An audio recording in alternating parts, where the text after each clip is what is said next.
जय हिंद दोस्तों, सैनिक समाचारों में आपका हार्दिक स्वागत है। सबसे पहले दोस्तों हेडलाइन, क्या दिवाली से पहले आपकी पे, पेंशन, एरियर, बोनस आपके खाते में आएगा?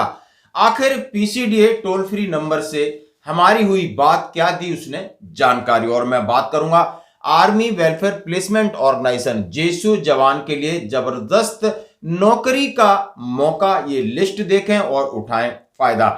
और जेएसयू जवानों के बच्चों के लिए फ्री कोचिंग, यदि बच्चा आपका नीट या और कोई एग्जाम की तैयारी कर रहा है तो उसकी फीस में मिलेगी छूट। और बात करूंगा DGMO director general of military operation ने 33 देशों के सेना अध्यक्षों के सामने कहा कि ऑपरेशन सिंदूर में क्या हुआ और हमने क्या किया, कितना बड़ा नुकसान पाकिस्तान का हुआ, पूरी ब्रीफिंग दी और इससे आपका हमारा एक कॉन्फिडेंस बढ़ेगा। तो दोस्तों खबरें करते विस्तार से। सबसे पहले मैं बात करूंगा, आज तारीख है 17 अक्टूबर, 18 को है धनतेरस और 18 से दिवाली का पर्व शुरू होगा और उसके बाद छठ पूजा लगभग 28 अक्टूबर तक चलेगी। 10 दिन का यह त्योहार, यानी सबको उम्मीद है क्या हमारी पे जल्दी आएगी, क्या पेंशन जल्दी आएगी, बड़ा हुआ एरियर आएगा या बोनस। तो दोस्तों जैसा कि सरकार ने सारे आदेश निकाल दिए, आपके डीए की बढ़ोतरी 55 से 58% कर दी है और इसके लिए उन्होंने डीए के भुगतान का जो ऑफिस मेमोरेंडम है डीओपीटी की तरफ से निकल गया है और सभी डिपार्टमेंट इसके लिए कार्रवाई करने के लिए स्वतंत्र है। उसके बाद पेंशनर्स के लिए डीआर यानी डेयरनेस रिलीफ का भी कार्मिक मंत्रालय की तरफ से, पेंशन मंत्रालय की तरफ से लेटर अप्रूव्ड होकर के निकल गया है और पेमेंट की घोषणा उन्होंने कर दी है। इसी तरह एरियर की घोषणा हो गई है, लेकिन दोस्तों बोनस की घोषणा हुई है, लेकिन लोग अभी हरकत नहीं हुई है। 3 दिन बचे हुए हैं, लोगों को इंतजार है क्या ये हम इस यानी पेमेंट से पहले आएगा या नहीं आएगा। जैसा कि पीछे देखा गया है, यदि सरकार पेंशन को पहले पेड करना है या पे को करना है तो एक ऑफिस मेमोरेंडम जारी करती है। जैसा कि आपने देखा होगा गणेश चतुर्थी हो, ओणम हो या दुर्गा पूजा के यानी उस अवसर पर उन्होंने एक लेटर जारी किया था। तो सरकार ने अभी तक ऐसा कोई लेटर जारी नहीं किया है और रेलवे ने सरकार के सामने रखा है कि यानी अभी त्योहारों का दिन है और आपने सारी घोषणाएं कर दी हैं और डिपार्टमेंट इसको जल्दी पे कर सकता है। तो पीसीडीए से बात हुई, पीसीडीए की बात आप हमारी सुन सकते हो। जानकारी क्या जानकारी सर, जानकारी ये था कि अभी ये जो पेंशनर हैं उनका एरियर का जो है ना डीए का जुलाई अगस्त सितंबर का, आपके पास कोई अपडेट है क्या सर?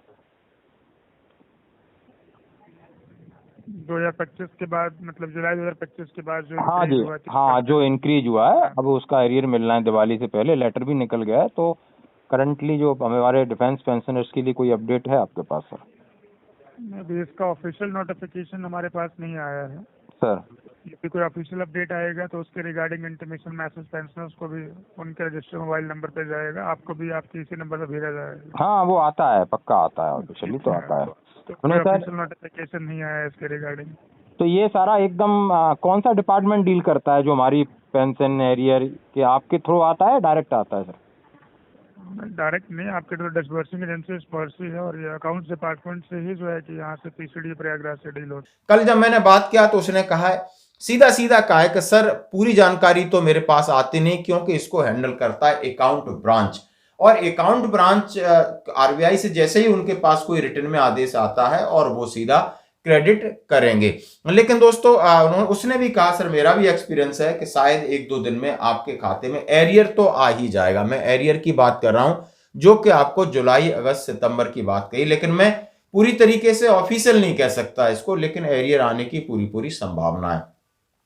और बोनस जो लोग सर्विंग है उनका बोनस भी शायद 2 दिन है, होपफुली परसों तक आपके खाते में ये सारी चीजें आ जाएं, ऐसा हमारा मानना है। जो कि जो प्रक्रिया है वो पूरी हो चुकी है और अब उस प्रक्रिया में सिर्फ आपके खाते में आना जो काम है वो रह गया है बाकी। तो दोस्तों ये थी अपडेट आपके पे, पेंशन, एरियर और बोनस के ऊपर जो कि लगातार लोग हमसे पूछ रहे हैं। अब मैं बात करूंगा आर्मी वेलफेयर प्लेसमेंट ऑर्गेनाइजेशन, आखिर जेएसयू जवानों के लिए अक्टूबर 2025 में कहां कहां पर है जॉब। तो दोस्तों ये देख सकते हो आपके सामने है और इसमें ज्यादातर मैक्सिमम जॉब रेलवे गेटमैन 80 है, checkmate security service gatekeeper 523 vacancy हैं और ये सभी पीबीआर के लिए हैं, मैट्रिकुलेट के लिए हैं, जामनगर में है, भावनगर में है, हैदराबाद में और इनका जो पेमेंट है लगभग 5 लाख पर एनम है। सिक्योरिटी सुपरवाइजर 4 वैकेंसी, एडमिन है और एक ड्राइवर इलेक्ट्रिक बस के 500 वैकेंसी हैं, 28 साल उम्र तक है चेन्नई में। और है ना उनका जनरल एडमिनिस्ट्रेशन की वैकेंसी, सिक्योरिटी की वैकेंसी, इस तरीके की जो वैकेंसीज हैं। और लगभग इनका पैकेज 6 लाख से 4.5-5 लाख के आसपास है। किस जगह पर है, कॉन्टैक्ट डिटेल क्या है, तो AWPO के जो बेंगलोर हैं या चेन्नई हैं, जलंधर हैं, इनके सारे कॉन्टैक्ट नंबर दिए गए। मैं सैनिक जीवन चैनल पर इसको डाल दूंगा और किसी को चाहिए तो मेरे व्हाट्सएप पे आप मुझे मैसेज कर देंगे, ये आपको मिल जाएगा, उठाएं फायदा। अब मैं एक और खबर, सैनिकों के बच्चों के लिए नीट और JEE की जो कोचिंग है उसमें पूरी छूट दी गई। यानी सेवारत हैं या पूर्व सैनिक के बच्चों को नीट JEE एग्जाम के लिए कोचिंग में छूट, और वीरता पुरस्कार वाले सैनिकों को भी मिलेगी। दिव्यांग बच्चे हैं उनको फ्री कोचिंग मिलेगी। ऐसा अभी एक ऑफिस मेमोरेंडम साइन हुआ है। यानी सेना के सेवारत और सेवानिवृत्त बच्चों के लिए JEE अहम प्रतियोगी परीक्षाओं के लिए 20% छूट मिलेगी। इसके अलावा वीरता पुरस्कार वाले सैनिकों को भी 20%, दिव्यांगता वाले सैनिकों, शहीदों के बच्चों को मुफ्त कोचिंग दी जाएगी। इसके लिए दिल्ली में भारतीय सेना ने आकाश इंस्टीट्यूट से समझौता कर लिया। ऑनलाइन ऑफलाइन दोनों है सुविधा।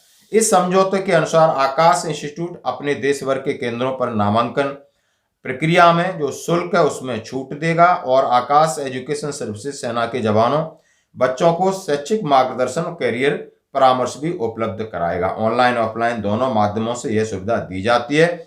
तो आप ये देख सकते हो, आप इसका फायदा उठा सकते हो यदि आपका कोई बच्चा है तो। अब मैं बात करूंगा दोस्तों, एक बहुत बड़ा सम्मेलन है। हाँ जी दोस्तों, बिल्कुल मैं बात करूंगा UNTCC सम्मेलन में ऑपरेशन सिंदूर के बारे में एक प्रेजेंटेशन रखी गई, और वहां पर थे 33 देशों के सेना अध्यक्ष। 33 देशों के सेना अध्यक्ष, उसमें हमारे डिप्टी आर्मी चीफ बोले पाकिस्तान के 100 से ज्यादा सैनिक मारे, 12 उन्होंने विमान खोए। पाकिस्तान सेना के मरणोपरांत पुरस्कारों की लिस्ट का दिया हवाला। So this of course then led us to swing the Indian Air Force into action, and in precision strikes that they carried out on the night of the 9th and 10th of May, now we hit 11 of their air bases, and of late I think the air chief has spoken about that. If you see, 8 air bases, 3 hangars and 4 radars were damaged. Pakistani air assets were destroyed on the ground. So we know for sure that one C-130 class of aircraft and one AEW, 4 to 5 fighter jets, and of course there were assets that were also destroyed in air. And we now know that the world's longest ever ground to air kill at 300 kilometers plus, and 5 of course high tech fighters. I think the impunity with which these attacks were carried out is what is significant. और उन्होंने authenticated जानकारी, देखो ये जो उनके मरे हैं उसके बाद उन्होंने उनको जो पुरस्कृत किया होगा। भारतीय सेना के deputy chief lieutenant general Rajiv Ghai ने कहा है कि पहलगाम आतंकी का हमले का जवाब जिस तरीके से हमने दिया है वो मैं आपके सामने रखना चाहता हूं। उन्होंने कहा है उसके बहुत सारे साक्ष्य हैं जो पाकिस्तान की ऑफिशियल साइट से हमने लिए, जहां पर उनके 100 से ज्यादा सैनिक मारे गए थे। घई ने UNTCC सम्मेलन में ऑपरेशन सिंदूर के बारे में 33 देशों के सैन्य अध्यक्षों को विस्तार से बताया। उन्होंने कहा है हमले का जवाब हमने देर से दिया लेकिन सोच समझ कर दिया। अधिकारी ने कहा है मई में हुए संघर्ष के दौरान पाकिस्तान के कम से कम 12 विमान गिराए। कुछ दिन पहले वायुसेना प्रमुख air chief marshal AP Singh ने इसकी जानकारी दी। अप्रैल 2025 में जम्मू कश्मीर के पहलगाम में आतंकियों ने हमला किया, 26 निर्दोष पर्यटकों की हत्या की और उसके बाद ये कार्रवाई हुई। 9-10 मई की रात हमने सटीक हमले किए। 96 दिन लगे 3 आतंकवादियों उनको हमने कैसे गिराया, कौन कौन से फाइटर हमने जेट गिराए। आर्मी चीफ ने हमें पूरी छूट दी थी और सरकार ने सेना को पूरी छूट दी थी। ऑपरेशन सिंदूर रातों रात नहीं हुआ। उन्होंने कहा ऐसा नहीं कि ऑपरेशन सिंदूर रातों रात हुआ हो। अगर आप 2001 में हमारी संसद पर हुए हमले को याद करें तो हमने सीमाओं पर लामबंदी करने के लिए मजबूर होना पड़ा और लगभग 1 साल तक वहां रहे। हमने तब भी मामले को आगे नहीं बढ़ाया। उन्होंने अपने धैर्य की बात कही, समझदारी की बात कही, जैसे कि आप समझ सकते हो डिप्टी चीफ हैं और director general military operation lieutenant general Rajiv Ghai साहब ने पूरी चीज दुनिया के सामने रख दी, सेनाध्यक्ष के सामने रख दिया कि इस तरीके से हमने सोच के समझ कर यह कार्रवाई की थी। तो एक बड़ा ऑपरेशन जिसकी जीत भारत को हुई, ऑपरेशन सिंदूर, इसके बारे में बताया। तो आज की खबरों में इतना ही, बने रहिए हमारे साथ।